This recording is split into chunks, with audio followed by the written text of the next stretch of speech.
Hello friends, నేను మీ అంజుని వచ్చేసాను. ఈరోజు బీట్రూట్ ఫ్రైతో మీ ముందుకు వచ్చేసాను. మీరు మా ఛానల్ని సబ్స్క్రైబ్ చేయండి, లైక్ చేయండి, సపోర్ట్ చేయండి ప్లీజ్. ఇలా చూడండి బీట్రూట్ ఎలా కరకరలాడుతుందో. పల్లీలు పౌడర్తో తయారు చేశాను. ఇలా ముందుగా బీట్రూట్ మొత్తం పైన తోలు తీసేసి సన్నగా ముక్కలుగా సన్న ముక్కలుగా కట్ చేసుకొని బీట్రూట్ ఉంచుకోవాలి. ఇలా ఆనియను, పోపు దినుసులు, ఎండుమిర్చి, వెల్లుల్లి, కరివేపాకు ప్రిపేర్ చేసుకొని ఉంచుకోవాలి. ఇలా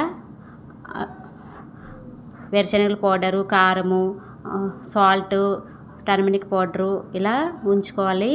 వెల్లుల్లి పౌడరు పలుకులుగా తయారు చేసుకొని మిక్స్ చేసుకొని పెట్టుకోవాలి.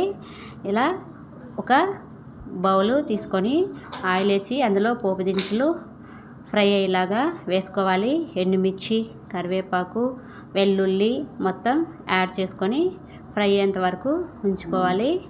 వెల్లుల్లి వేస్తున్నాను, కరివేపాకు వేసాను.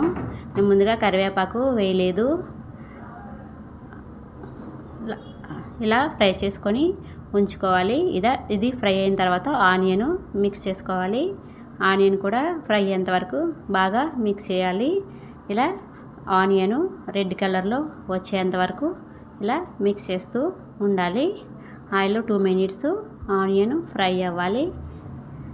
ఇలా మిక్స్ చేసుకుంటూ ఎండుమిర్చి, కరివేపాకు, వెల్లుల్లి మొత్తం ఫ్రై అయ్యేలాగా ఇలా మిక్స్ చేసుకుంటూ మధ్యలో స్టవ్ సిమ్లో పెట్టుకొని ఉంచుకోవాలి. నేను కల్లుప్పు వేసాను, రాళ్ళుప్పు వేసుకుంటే మంచి టేస్ట్ వస్తుంది. టర్మరిక్ పౌడర్ కూడా వేసాను, ఎల్లో పౌడరు. అది కూడా బాగా మిక్స్ అయ్యేంత వరకు ఆనియన్లో మొత్తం కలిసిపోయేంత వరకు ఫ్రై చేసుకోవాలి. ఇలా ఫ్రై అయిన తర్వాత బీట్రూట్ యాడ్ చేసుకోవాలి. బీట్రూట్ చిన్న ముక్కలుగా కట్ చేసుకుంటే బాయిల్ అవ్వడానికి టైం పట్టదు. ఇలా ఫ్రై మొత్తం మిక్స్ అయ్యేంత వరకు మూత పెట్టి 5 నిమిషాలు ఉడికించుకోవాలి. అలా మెత్తబడేంత వరకు ఉడికించాలి. ఇలా మధ్యలో తీస్తూ మిక్స్ చేస్తూ ఉండాలి. ఇలా మిక్స్ చేస్తూ ఉంటే మనకు అడుగు అంటకుండా ఉంటుంది. ఇలా మధ్యలో మిక్స్ చేసుకుంటూ కలుపుకుంటూ 5 minutes బీట్రూట్ ముక్కలు మెత్తబడేంత వరకు ఉడికించుకోవాలి. ఆయిల్లోనే ఉడికించుకోవాలి, వాటర్ యాడ్ చేయకూడదు. నేను ఫైనల్గా కారం వేసాను. ఆల్రెడీ మనము ఎండుమిర్చి యాడ్ చేసాము, టేస్ట్ కోసము యాడ్ చేస్తున్నాను అంతే. పల్లీల పౌడరు ఫైనల్గా పల్లీల పౌడరు యాడ్ చేసుకోవాలి. పల్లీల పౌడర్ యాడ్ చేసుకుంటే మంచి టేస్ట్ వస్తుంది. ఇందులో ఎండు కొబ్బరి కూడా యాడ్ చేసుకోవచ్చు, పుట్నాల పౌడర్ కూడా యాడ్ చేసుకోవచ్చు. మనకి బాగా స్మెల్ మంచిగా వస్తుంది. ఇలా ఉడికించేంత వరకు ఉడికించుకోవాలి. బాగా బాయిల్ అయ్యేంత వరకు ఉడికించాలి.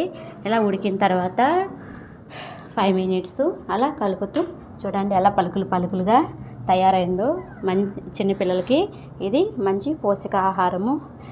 బీట్రూట్ ఫ్రై చేసి ఇస్తే తినరు కాబట్టి మనము ఇలా తయారు చేశాను. ఫైనల్గా బీట్రూట్ పల్లీల పౌడర్తో ఫ్రై తయారైంది. చూడండి మంచి కలర్ఫుల్గా ఉంది. పల్లీల పౌడర్ యాడ్ చేయడం వల్ల చిన్నపిల్లలు బీట్రూట్ రెడ్గా కనిపించదు కాబట్టి మంచిగా తింటారు. సో ఫైనల్గా బీట్రూట్ ఫ్రై రెడీ అయిపోయింది. మీరు కూడా మా ఛానల్ సబ్స్క్రైబ్ చేయండి, లైక్ చేయండి ప్లీజ్.